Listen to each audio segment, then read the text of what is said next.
YouTube, what's happening? We got a unboxing video. I don't do these a lot, but this one is kind of highly anticipated knife. So I tend to do unboxing and videos on highly anticipated knives, and see if you can guess what this guy is in the first few seconds here. Got this packaging from House of Blades. This is the new Smock carbon fiber. Yes, they are out and they are about, and as I do this video, GP Nice had them in stock. I don't know if that's still the case, but they did, and yeah. Ooh. Oh, yes, yes please. That is freezing cold though. Alright guys, the Smock, it's here. Ooh yeah, I like the button lock. That's weird. That's twice I've failed flipping that in like 5 seconds. That's pretty smooth out of the box.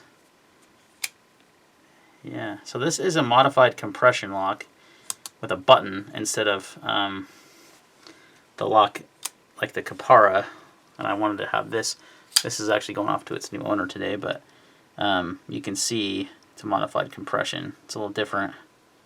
But this, I thought this was a good comparison knife. So let's put them on the table together. It's just a size comparison. Got the Benchmade 940. So it's pretty close in size to the 940, and a little bit, just a hair smaller than the Capara. So, but I thought this would be a good comparison. They're both Tai Chung knives. They're both made, or both Spydercos. You know, both compression locks, both pretty highly touted knives. This is sweet. I'm telling you, that is going to be an addicting action.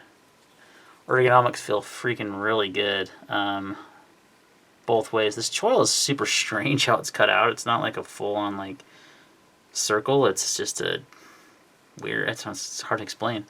But you can see the spidey hole is a lot smaller on this guy, so I think it's just there so you know it's a Spyderco.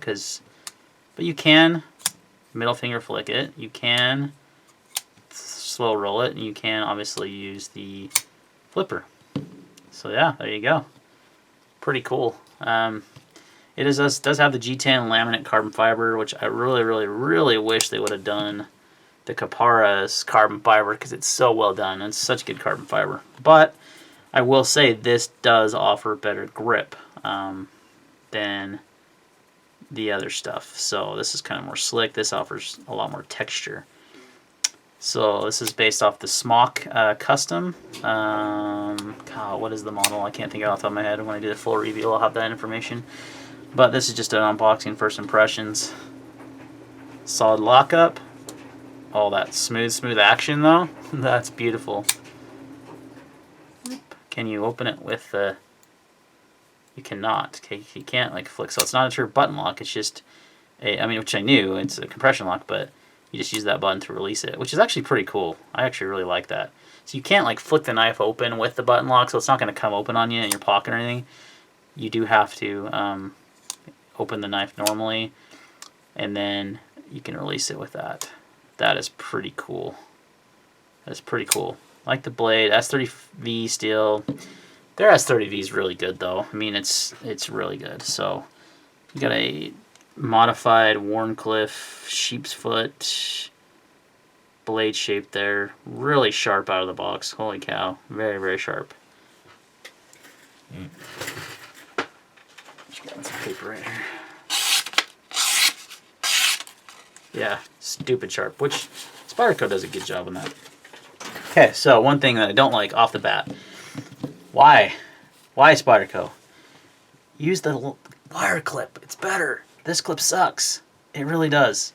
It's going to be switched out for a Casey Lynch clip anyway, but I wish they would just do the wire clip because it works so well. And they can keep your stupid lanyard hole, which I think is stupid, but whatever. But that's one thing I didn't love. Now, they did change this clip. At one point, it looked like it was like a weird 3-hole pattern to accommodate that. Looks like they've changed it. And I feel like this clip, I don't have any other Spydercos besides the Capara here to compare it to. I feel like it sits up higher. Like it has like a bigger gap right there, which I don't love that. But so this one will require you to buy a, if you want any kind of deep carry, to get a Casey Lynch clip, and it should, and I think any of the Casey Lynch clips should work for this guy. There's what it looks like in pocket though. So you've got a ton of knife sticking up. I mean, big amount. Not a deep carry knife. Now the lynch clip should fix that problem though. So I wish I had one. I don't have one on me. I just sold a Benchmade one.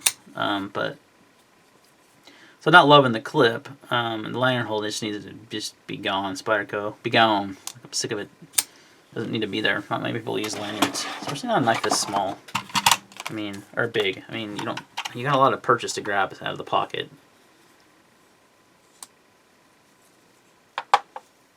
3.6 ounces. Pretty lightweight. Let's make sure that's accurate. 3.3 in the Capara, so it's a little lighter. Yeah. Benchmade 940. 2.5, that's right. Okay, so good weight. Under 4 ounces is always a plus in my book. So yeah, the hype is real, man. It's here. The Smock that's been so highly anticipated for so long is finally out. And price-wise, I think they're a good deal. $162.50 is the map pricing on them. That's pretty solid. I mean, that's 30V. Get this super smooth action. I really think they dealt. This must be on bearings. I think it is. I think it's on bearings, not washers. It feels like it's on bearings.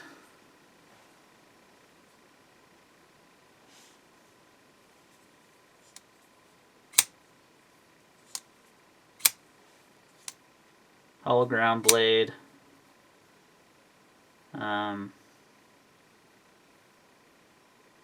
Yeah, it is on bearings. That's what I thought. So bearing pivot.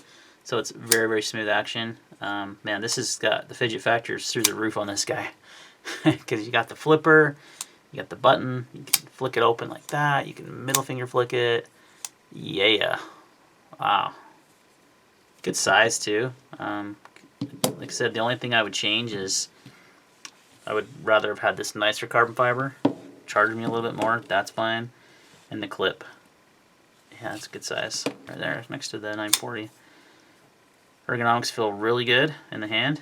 Very nicely done on the handle design there, Mr. Smock.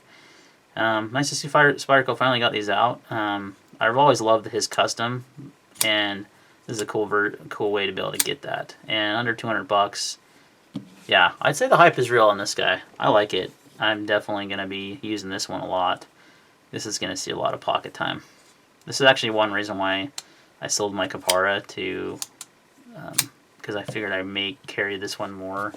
It's definitely a little bit smaller knife, but not by a ton, but enough. You know, it's just a little bit smaller, and I think it's a better. I mean, yeah. Anyway, the Capara is great, by the way.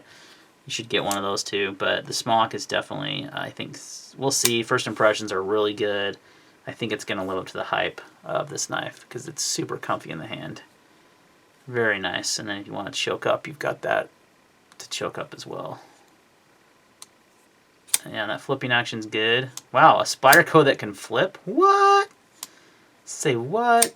And I'm telling you, the last few compression lock flippers I tried were bad. I think this button is why it works so well, because otherwise, if you're using the typical release point on a compression lock, your finger would hit the flipper right here and then hit that, and it was just kind of weird and somewhat uncomfortable and just didn't flip well, honestly. This flips really good. So if you want a good flipper, it's got that as well. But it just works any way you deploy it. It's just nice and smooth, and this button is really cool. So well done, Spyderco. I'm pretty stoked on this guy. Yeah, first impressions are really good, and I'll do a full review on it, but for right now, well done. Alright guys, that's going to wrap it up. Thanks for watching.